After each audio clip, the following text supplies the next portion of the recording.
Yes sir. Okay, ये मेरा connection अपने आप ही लॉस हो गया था। ठीक है, मैं दोबारा से रिपीट कर रहा हूँ। मैं एक्चुअल में पूरा क्वेश्चन बोल चुका था, तो मैंने देखा अभी। तो लिखो, इस sinusoidal voltage of a peak value 283 volt and frequency 50 hertz and frequency 50 hertz is applied to a series LCR circuit in which resistance R is equals to 3 ohm, comma inductor L is equals to 25.48 milli henry. ठीक है, ये है milli henry. Henry इसका unit है inductance का, और ये milli है 25.48। And capacitance C is equals to 796 microfarad. ठीक है, 796 माइक्रोफेरेड। Full stop. तो फर्स्ट क्वेश्चन है, find impedance of the circuit.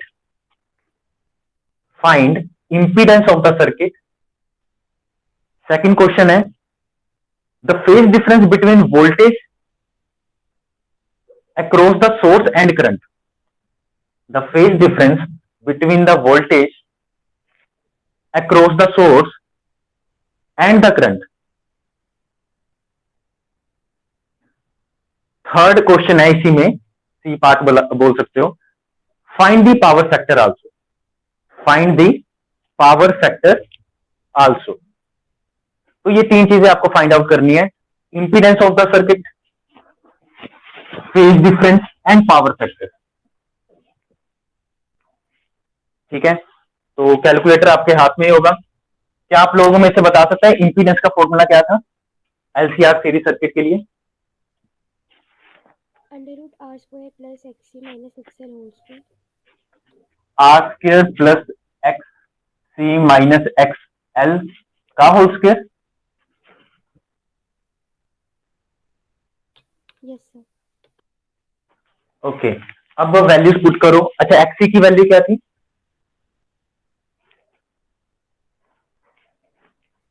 1/ωc। 1/ωc। And XL? ωL। L omega या फिर ओमेगा एल, एग्जैक्टली। तो आप लोगों को फ्रीक्वेंसी दे रखी है, ठीक है, 50 हर्ट्ज। तो वो फ्रीक्वेंसी है, एंगुलर फ्रीक्वेंसी नहीं है। तो आपको क्या करना है, पहले एक्सी निकाल लो। 1/2 पाई फ्रीक्वेंसी इंटू सी, सब कुछ दे रखा है। फिर एक्सएल निकाल लो। ओमेगा होता है 2 पाई एफ इंटू एल। तो पहले एक्सी निकाल लो, फिर एक्सएल निकाल लो, फिर इसे यहां पे पुट करो। आर आपको गिवन है, जेड आ जाएगा। ठीक है, तो थोड़ा सा जल्दी करना है इस चीज को कैलकुलेटर से।